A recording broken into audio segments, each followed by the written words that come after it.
పచ్చిమిరపకాయతో పచ్చి పులుసు చేద్దామండి. ఎట్లా చేయాలో నేను చేసే విధానం చూపిస్తాను. ఒక పచ్చిమిరపకాయ కారాన్ని బట్టి, మన పచ్చి పులుసును కొలత బట్టి కారం బట్టి పచ్చిమిరపకాయ ఒక పచ్చిమిరపకాయ వేసుకుంటున్నాండి. ముగ్గురికి ఈరోజు కొంచెమే చింతపండు నానేసుకున్నా. 10 నిమిషాల ముందు చింతపండు నానేసుకోవాలి. కావాల్సిన పదార్థాలు ఒక పచ్చిమిరపకాయ, 2 ఎల్లిపాయలు, పుదీనా, కొత్తిమీర, కరివేపాకు, ఆనియన్స్, పోపుకు పసుపు, జీలకర్ర, ఆవాలు, ధనియా పౌడర్, ఉట్టిమిరపకాయలు, నూనె, కొంచెం షుగర్ ఉన్నా ఏం లేదు, బెల్లం ఉన్నా ఏం పర్వాలేదండి. కడుపులో గ్యాస్ ట్రబుల్ అట్లా రాకుండా పచ్చి పులుసు తింటే కడుపు ఉబ్బరం లేవకుండా చిట్కా అన్నట్టు కొంచెం బెల్లం అన్నా కొంచెం షుగర్ అన్న యాడ్ చేసుకుంటే మంచిగా ఉంటుంది తినడానికి. స్వీట్గా కొద్ది వేసుకోవాలి, మరి స్వీట్ కాకుండా. దాన్ని పులుసులో వేసి కలుపుకుంటే బాగుంటుందండి. పచ్చిమిరపకాయ ఏం చేయాలంటే నేను ముందే కాల్చి పెట్టుకున్నాండి. ఒక పచ్చిమిరపకాయను ఒక షార్ప్ కన్నా సువ్వ కన్నా కుచ్చుకొని, పచ్చిమిరపకాయ 2 వెల్లుల్లిని ఇలా కుచ్చుకొని స్టవ్ చిన్నగా పెట్టుకొని కాల్చుకోవాలండి. పచ్చి పులుసు చేసుకుందామండి. ఇలా తీసుకోవాలండి. తీసుకున్నాక రసం తీసి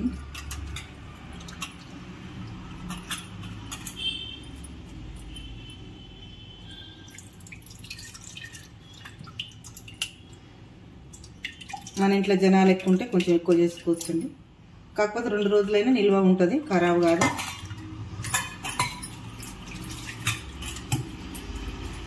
కానీ పచ్చి పులుసు ఆ రోజు వరకు అయితేనే బాగా టేస్టీగా ఉంటుందండి చేసుకోవడం.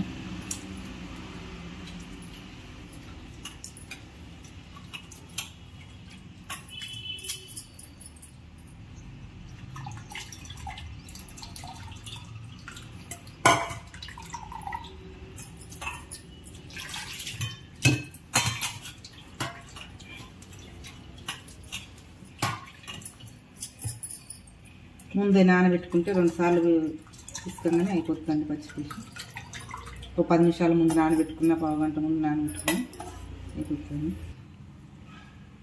కాల్చిన మిరపకాయ తీసుకొని చేతిలోకి తీసుకొని ఇందులో కొంచెం దొడ్డు ఉప్పు వేసుకోవాలండి. మెత్తటి ఉప్పు అయితే కుదరదు. చేతిలోనే దీనిలో మనకి ఇష్టం ఇప్పుడే వేసుకోవాలంటే ఇప్పుడే దీంట్లోనే కొంచెం ధనియాల పొడి కూడా వేసుకొని నలిచేయాలండి. చేతితోనే నలసాలి చారు గింజల. ఇలా అయితే రోట్లో నలిస్తే మెత్తగా అయిపోతుందండి, బాగుండదు.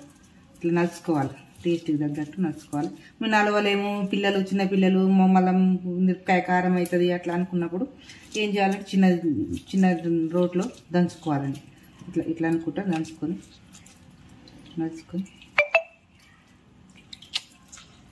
ఇట్లయితే బాగా వస్తుందండి. కారం బాగుంది. ఏదన్నా చేతిలోనే మ్యాష్ అయిపోవాలి. ఇది 2 రోజుల వరకు నిల్వ ఉంటుందండి.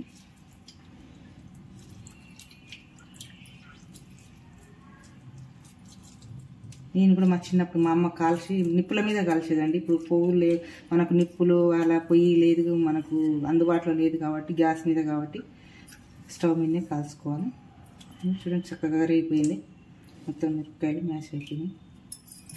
అందులోనే ఉల్లిపాయలు కూడా ఇలా నల్ చేసుకోవాలని.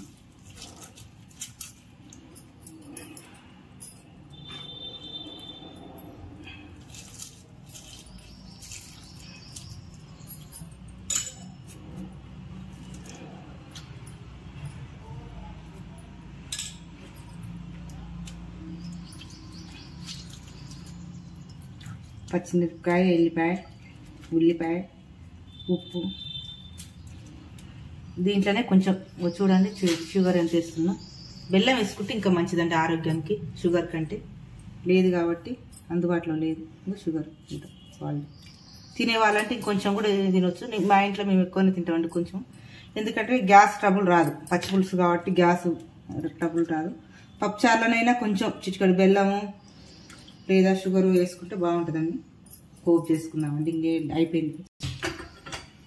స్టవ్ వెలిగించి చిన్న కళాయి పెట్టుకొని నూనె తక్కువే పడుతుందండి పచ్చి పులుసులో. కొంచెం నూనె వేసుకొని 2 ఎండుమిరపకాయలు వేసుకున్నామండి.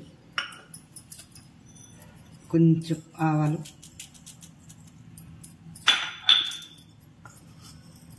జీలకర్ర,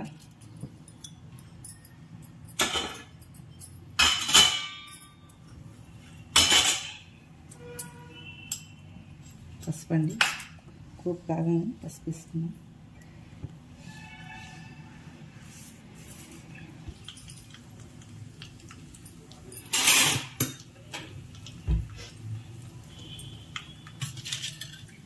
బాగుంటుందండి వేడి వేడి అన్నంలోకి. ఎండాకాలం పచ్చి పులుసు తాగడం చాలా మంచిదండి, మనసులకు చలువ కూడా. గట్టి కూరలు తింటే బాగుండదు కాబట్టి కొంచెం లూజుగా అయితే మంచిగా పోతుంది అన్నం.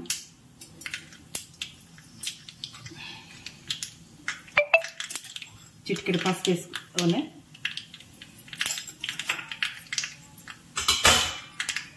కరివేపాకు, కొత్తిమీర, పుదీనా మంచి వేయగాలండి. ఇందులో వేస్తే టేస్ట్ వస్తుంది, బాగుంటుంది.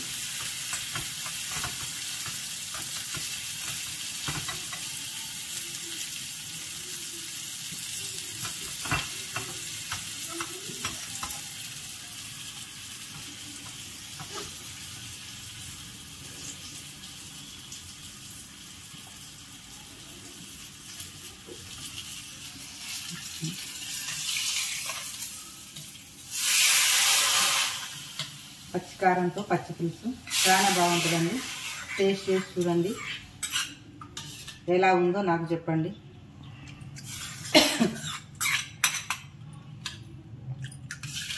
మీరు కూడా మీ ఇంట్లో చేసి టేస్ట్ చూసి చెప్పండి.